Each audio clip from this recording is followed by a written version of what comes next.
ईशाय नमः। श्री सरस्वत्यै नमः। श्री परमात्मने नमः। श्री जानकी वल्लभो विजयतेतराम्। उमापदामपहर्तारं दातारं सर्वसम्पदाम् लोकाभिरामं श्रीरामं भूयो भूयो नमाम्यहम्। भूयो भूयो नमाम्यहम्। बोलिए राघव सरकार की जय। ओम हरि ओम। श्रीमद् वाल्मीकि रामायणे बालकांडे एकोनत्रिंशः सर्गः। ओम हरि हरि ओम। श्री राम जय जय राम, जय सिया राम जय जय सिया राम। जय हनुमान जय जय हनुमान, जय हनुमान जय जय हनुमान। जय सिया राम जय जय सिया राम। जय सिया राम जय जय सिया राम। जय सिया राम जय जय सिया राम। जय सिया राम जय जय सिया राम। जय सिया राम जय जय सिया राम। एकोनत्रिंशः सर्गः अर्थात 29वां सर्ग। गुरुवर विश्वामित्र जी का श्री राम से सिद्धाश्रम का पूर्व वृत्तांत बताना और उन दोनों भाइयों के साथ अपने आश्रम पर पहुंच करके पूजित होना आज का यह पावन प्रसंग है। आइए। अतः अथ तस्या प्रमेयस्य वचनं परिपृच्छतः विश्वामित्रो महातेजा व्याख्यातुमुपचक्रमे। अपरिमित प्रभावशाली भगवान राघवेंद्र सरकार श्री राम जी का वचन सुन करके महातेजस्वी गुरुवर विश्वामित्र जी ने उनके प्रश्न का सहज भाव से उत्तर देना आरंभ किया है। क्या? इहि राम महाबाहो विष्णुर्देव नमस्कृतः वर्षाणि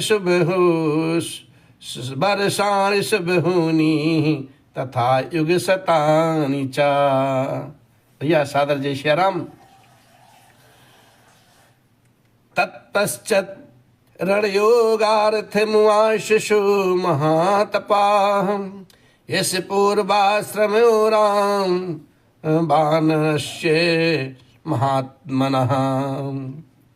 महाबाहु राघवेंद्र श्री राम पूर्व काल में यहाँ देववंदित भगवान विष्णु ने बहुत वर्षों एवं 100 युगों तक तपस्या के लिए निवास किया था। उन्होंने यहाँ बहुत बड़ी तपस्या की थी। यह स्थान महात्मा वामन का, जब वामन अवतार धारण करने को उद्यत हुए थे, श्री विष्णु जी का अवतार ग्रहण से पूर्व आश्रम था उनका। ये कथा बताते हैं। सिद्धाश्रम इति ख्यातः सिद्ध्यो हात्र महातपाः एतस्मिन्नेव काले तु राजा वैरोच निर्वलिः निरज्जित्य देवतगणान् सेन्द्रान् सहमर्दगणः कारयामास तद्राज्यं त्रिशलोकेषु विश्रुतः।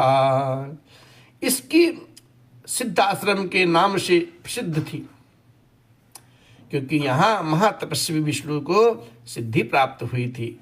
जब वे तपस्या करते थे, उसी समय विरोचन कुमार राजा बलि ने इंद्र और मर्दगणों सहित समस्त देवताओं को पराजित करके उनका राज्य अपने अधिकार में ले लिया। वे तीनों लोकों में विख्यात हो गए। इस प्रकार से यज्ञम चकार सुमहान सुरेंद्रो महाबलः बलेस्तु यजमानस्य देवा साग्निपुरोगमाः समागम्य स्वयं चयो विष्णुमुचोरिहाश्रये में। और उन महाबली महान असुरराज ने एक यज्ञ का आयोजन किया। उधर बलि यज्ञ में लगे हुए थे, इधर अग्नि आदि देवता स्वयं इस आश्रम में पधार करके भगवान विष्णु से बोले, क्या कहते हैं? हे सर्वव्यापी परमेश्वर नारायण, वलिर्वैरोचनिर्विष्णु यजते यज्ञमुत्तमम् अस्माप्तवृत्ते तस्मिन् स्वकार्यम् अभिपदत्तताम्। सर्वव्यापी परमेश्वर विष्णु, विरोचन कुमार बलि एक उत्तम यज्ञ का अनुष्ठान कर रहे हैं। उनका वह यज्ञ संबंधी नियम पूर्ण होने से पहले ही हमें वह कार्य सिद्ध कर लेना चाहिए। कौन सा कार्य? ये चैन मधिवरंतन्ते यचितार यत्सतः ये चैन वर्तन्ते याचितार इतस्ततः यच्च यत्र यथावच्च सर्वं तेभ्यः प्रयच्छति। इस समय जो भी याचक इधर उधर से आकर के उनके यहाँ याचना के लिए उपस्थित होते हैं, वे गौ, भूमि और सुवर्ण आदि संपत्तियों से जिस वस्तुओं को भी लेना चाहते हैं, उनको वे सारी वस्तुएं राजा बलि यथावत रूप से अर्पित कर देते हैं। सा त्वं सुरहितार्थाय महायोगमुपासतः वामनत्वं गतो विष्णु कुरु कल्याणमुत्तमम्। अतः हे भगवान विष्णु, आप देवताओं के हित के लिए अपनी योग माया का आश्रय लें और वामन रूप धारण करके उस यज्ञ में जाइए और हमारा उत्तम कल्याण साधन कीजिए। इस प्रकार से ऐसा वचन सुन करके तस्मिन्नन्तरे राम कश्यप्यो अग्निशंप्रभः आदित्या सहितो राम दीप्यमान योजसा देवी सहायो भगवान दिव्यं वर्ष सहस्त्रकं व्रतं समाप्य वरदं तुष्टाओ मधुसूदनः। श्री राम इसी समय अग्नि के समान तेजस्वी महर्षि कश्यप धर्म पत्नी अदिति के साथ अपने तेज से प्रकाशित होते हुए वहां आए। वह एक सहस्त्र दिव्य वर्षों तक चालू रहने वाले महान व्रत को अदिति देवी के साथ ही समाप्त करके आए थे। उन्होंने वरदायक भगवान मधुसूदन की इस प्रकार से स्तुति की। कैसे? तपोमयं तपोराशिं तपोमूर्तिं तपात्कं तपसा तां सुतप्तेन पश्यामि पुरुषोत्तमम्। हे भगवान, आप तो तपोमय हैं, तपस्या की प्रतिमूर्ति हैं, तपस्या की राशि हैं। तप आपका स्वरूप है, आप ज्ञान स्वरूप हैं भगवान।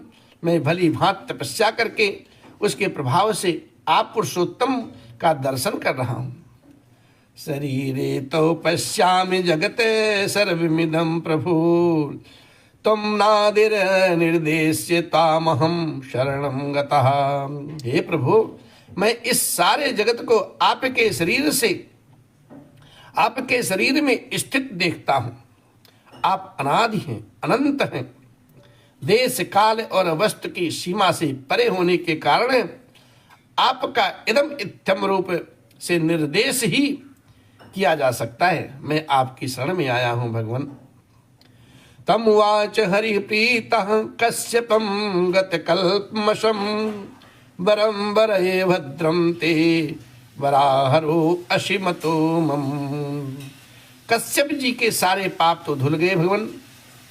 भगवान श्रीहरि ने अत्यंत प्रसन्न होकर के उनसे कहा, हे महर्षि, तुम्हारा कल्याण हो, तुम्हारा मंगल हो। तुम अपनी इच्छा के अनुसार कोई भी वर मांगो, क्योंकि तुम मेरे विचार से वर पाने के योग्य हो। अब तत्श्रुत्वा वचनं तस्य मारीचा कश्यपो ब्रवीत आदित्या देवतानां च मम चैवानुयाचितं वरं वरद सुप्रीतो दातुमहर्षि सुव्रत पुत्रत्यं गच्छ भगवन्दित्या मम चानघ।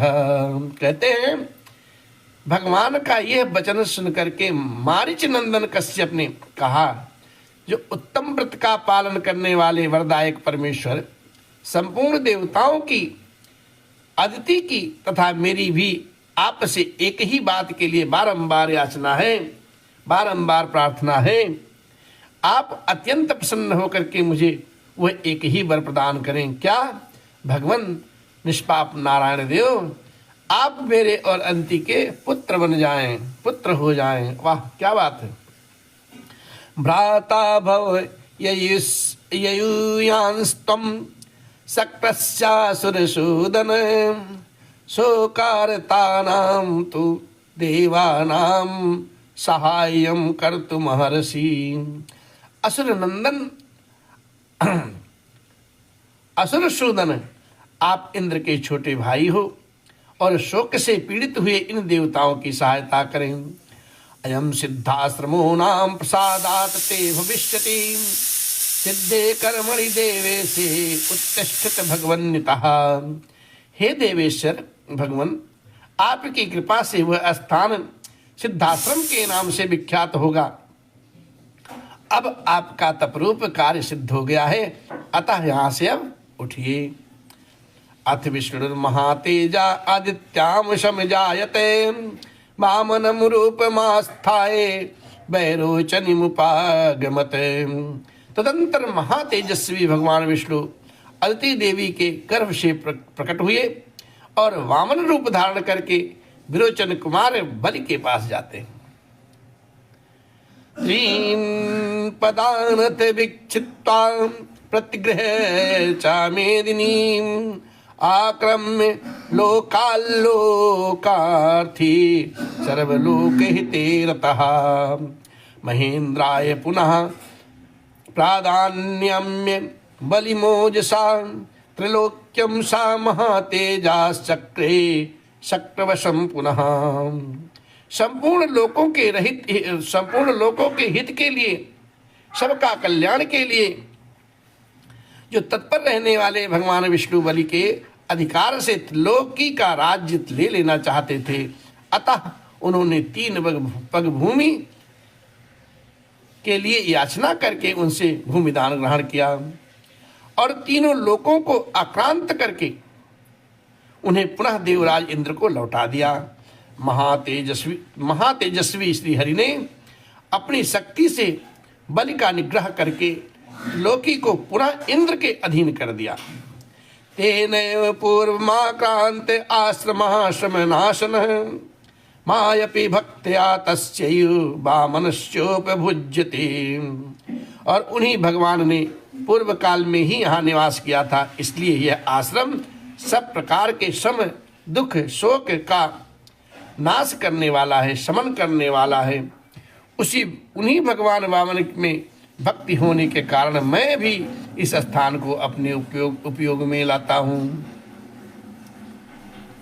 अब यन्माश्रम मायन्ती राक्षसा विघ्नकारिणी अत्र ते पुरुष व्याघ्र हंतव्या दुष्टचारिणः। इसी आश्रम पर मेरे यज्ञ में विघ्न डालने वाले राक्षस आते हैं। हे पुरुष सिंह रघुवीर, यही तुम्हें उन दुराचारियों का वध करना है। अद्य गच्छामहे राम सिद्धाश्रम अनुत्तमम तदाश्रम पदम तान तावाप्ये तते यथामम। हे राघव श्री राम, अब हम लोग उस परम उत्तम सिद्धाश्रम में पहुंच रहे हैं तात। इसलिए हे तात, वह आश्रम में जैसे मेरा है वैसे ही अब तुम्हारा भी है। इसलिए इति उक्त्वा परम प्रीतो गुहिराम शलक्षणमं प्रविशन्नाश्रम पदम व्यरोचते महामुनिः। सशिव गतनिहारः पुनर्वशो समन्वितः। ऐसा कह करके महामुनि बड़े प्रेम से श्री राम और लक्ष्मण का हाथ पकड़ लिए और उन दोनों के साथ आश्रम में प्रवेश किया।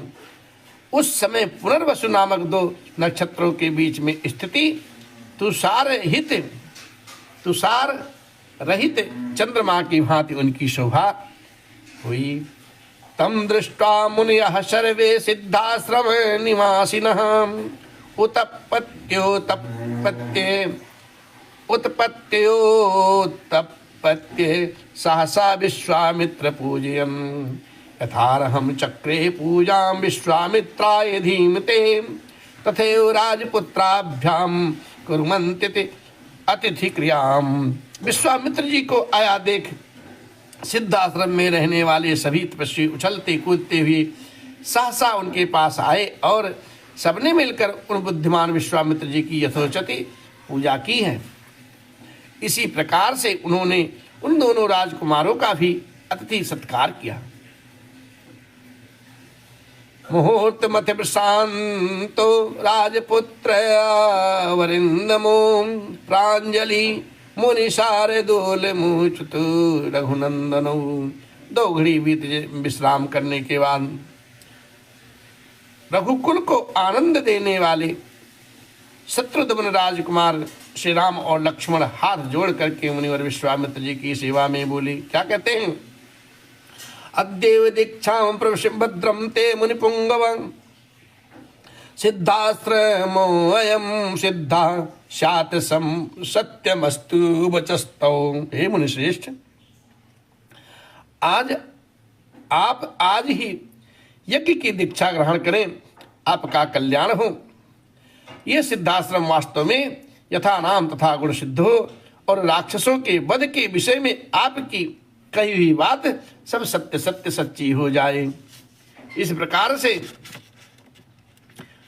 राम जी गुरुवर विश्वामित्र जी से कहते हैं, यो मुक्तो महातेजा विश्वामित्रो महान ऋषिः प्रविशेष तदा दीक्षां नियतो ते नितेन्द्रियः कुमारावपि तां रात्रिं मुषित्वा सुषुमाहितौ प्रभात काले चोत्थाय पूर्वां संध्यामुपास्य च प्रशुचि परं जाप्यं समाप्य नियमेन च हुताग्नेहोत्रमासीनं विश्वामित्र वंदताम्।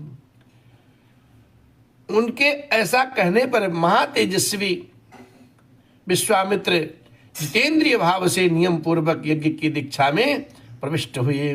वे दोनों राजकुमार भी सावधानी के साथ रात व्यतीत करके सवेरे उठे और स्नान आदि से शुद्ध होकर के प्रातः काल की संध्योपासना तथा नियम पूर्वक सर्वश्रेष्ठ गायत्री मंत्र का जप करने लगे। जब पूरा होने पर उन्होंने अग्निहोत्र करके बैठे हुए विश्वामित्र जी के चरणों में वंदना की। इस प्रकार से आज की ये पावन कथा श्री जो वाल्मीकि निर्मित आर्ष रामायण आदि महाकाव्य की है, बालकांड की है। आज 29वां सर्ग संपन्न हुआ। इसलिए मेरे राम जानते हैं जो भी भला बुरा है, जो भी भला बुरा है, मेरे राम जानते हैं जो भी भला बुरा है, मेरे राम जानते हैं।